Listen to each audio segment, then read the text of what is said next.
여러분 안녕하셨습니까? 양영태 TV의 양영태입니다. 오늘은 중앙일보에서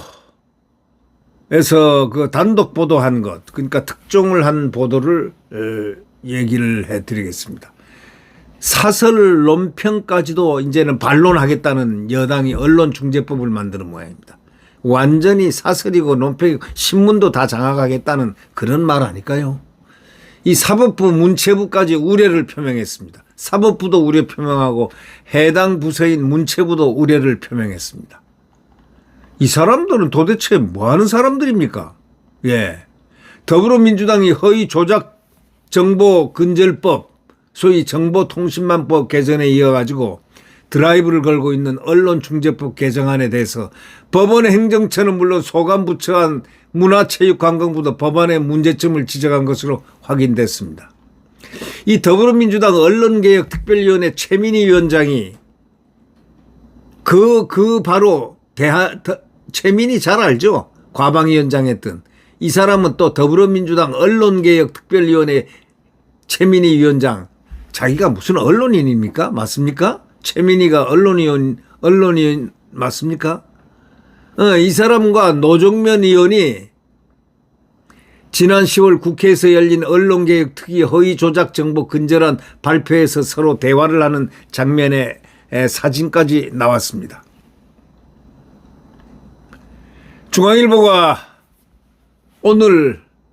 어제 김승수 국민의힘 의원을 통해서 확보한 언론중재법 개정안 검토 보고서에 따르면은 법원 행정처가 지난 11일에 국회에 제출한 검토 의견에서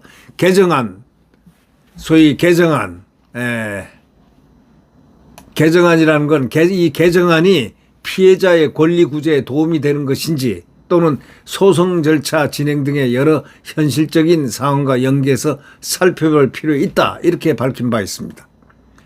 노정면 민주당 의원이 대표 발의한 해당 법안은 사실에 기반한 기사에만 반론 보도를 청구할 수 있게 현 조항을 수정해서 언론사의 의견, 논평 등 비사실적 보도까지 반론 보도를 청구할 수 있게 했습니다. 간섭하고 건드리게 할 수 있게 했습니다. 또 보도의 사실 입증 책임을 언론사가 부담하는 내용을 신설하고 언론 중재 대상의 다른 언론사가 기사를 인용하는 경우까지 포함시키는 등 제재 범위가 대폭 늘었습니다. 이거에 대해서 한국신문협회 등 언론계는 언론사의 입증 책임을 부여하는 데 대해 정보 접근성이 제한된 공권력 대기업 보도에서 입증 불능이 패소로 이어지는 구조를 만들어 공익적 감시 보도가 위축되는 결과를 초래할 수 있다 하고 입법을 절대 반대하고 있습니다. 이거는 언론의 침해, 소위 언론의 자유에 대한 침해라고 그들은 보고 있는 것입니다. 검토 보고서에는 문체부와 법원 행정처는 주관적 의견까지 반론 보도 청구를 하게 만드는 데 대해서 깊게 우려를 표명했습니다. 문체부는 공익적 논평이라든가 비판 등을 회피하게 돼 언론 및 표현의 자유를 위축시킬 우려가 크다. 소위 언론의 자유를 침해할 우려가 크다. 이거는 뭐냐면 문체부가 해당 관공서인데도 불구하고 반대를 하고 있다는 건 뭘 의미합니까? 말이 안 된다, 이런 얘기입니다. 지금 민주당이 하는 거는 도대체가 이해가 안 된다, 이런 얘기입니다. 자유민주주의 국가의 당인가 아니면은 언론의 자유를 위축시키고 국민의 자유를 위축시키는 그러한 정당인가, 참 의문을 갖지 않을 수가 없는 겁니다. 최민희와 노정면 참 이해가 안 되는 사람들입니다. 네.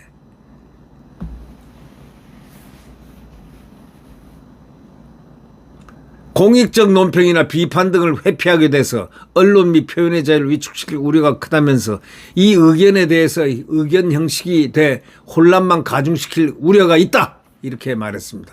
법원 행정처도요, 논평 기능을 과도하게 위축시킬 우려가 없는지 반론보도 청구 대상이 확대돼 신속한 권리 구제에 오히려 장애가 되는 것은 아닌지 살펴보아야 한다. 살펴라, 이 말입니다. 네. 원래 법원은 이렇게 완곡하게 표현을 합니다. 사법부는 완고하게 표현하지만 그 정도 나온다면 이건 안 된다 하는 얘기입니다. 그래서는 안 된다 하는 얘기입니다. 반복적 허위 조작 보도에 대해서 10억 원 이하의 과징금을 부여하는 조항 신설도 도마에 올랐습니다. 문체부는 이렇게 얘기했습니다. 최민희 민주당 의원이 대표 발의한 정보통신망법 개정안에도 과징금 규정을 이미 두고 있다.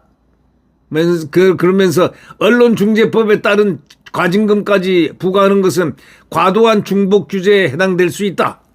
이렇게 말했습니다. 법원행정처도 고액의 과징금까지 부과하는 것은 언론사의 권력 감시 및 비판을 주저하게 만들어서 국민의 알 권리와 이 국민의 언론의 자유를 침해할 우려가 있다. 언론의 자유를 침해한다 이런 얘기입니다.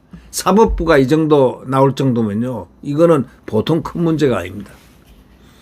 다만 언론 중재 대상에서 다른 언론사의 기사 인용을 포함하는 데 대해선 피해자 보호를 강화한다는 점에서 긍정적이다라고 문체부 의견과 또 인용의 방식은 다양하고 광범위해서 불명확한 측면이 있어 규제 대상에 포함시키는 것이 적절한지 추가 검토가 필요하다라면서 의견이 갈렸습니다. 법원행정처 의견이 갈렸습니다. 결국 민주당이 속도를 내는 언론중재법 개정안은 지난 19일 국회 문화체육관광위원회 전체회의를 거쳐 법안 심사 소위에 회부됐습니다. 당시 전체회의에서 국민의힘은 또 다른 입틀막법을 갖다가 만든다 하고 비판을 했고, 민주당은 언론이 악의적으로 허위 보도를 지속하는 것을 위원님들도 다 당해보셨을 것이다 이렇게 얘기하면서 공방을 벌였습니다. 참 이 민주당 의원들 의식구조가 말이죠. 정말 이건 무섭습니다. 국민들을 자꾸 입을 틀어 막으려고 하는 이런 경향이 아닌가. 이런 의도에서 이런 입법을 하는 거 아닌가. 이건 정말 무서운 일입니다. 국민들이 정신 바짝 차려야 되겠습니다. 네. 김승수 의원은 민주당이 5대 악법과 3대 입틀막법에 더해서 언론사의 논평과 사설까지 검열하겠다고 이 언론을 옥죄려 하고 있다. 아주 신랄하게 비판을 했습니다. 헌법상 보장된 언론의 자유를 짓밟는 악법은 반드시 저지돼야 한다. 이렇게 강조했습니다. 여러분, 이 언론의 자유를 마지막으로 딱 억압해버리면 소위 나치스 환경이 됩니다. 예, 나치스 환경이 된다고요. 지금 이래서 언론을 살살 쪼아가지고 대한민국 국민들을 완전히 입을 틀어 막으려고 하는 바로 이런 악법, 이거는 저지돼야 한다. 이렇게 주장하는 김승수 의원의 말은 언론의 자유의 기본을 지금 얘기하는 겁니다. 네. 구독 버튼과 엄지를 눌러주시면 대단히 감사하겠습니다.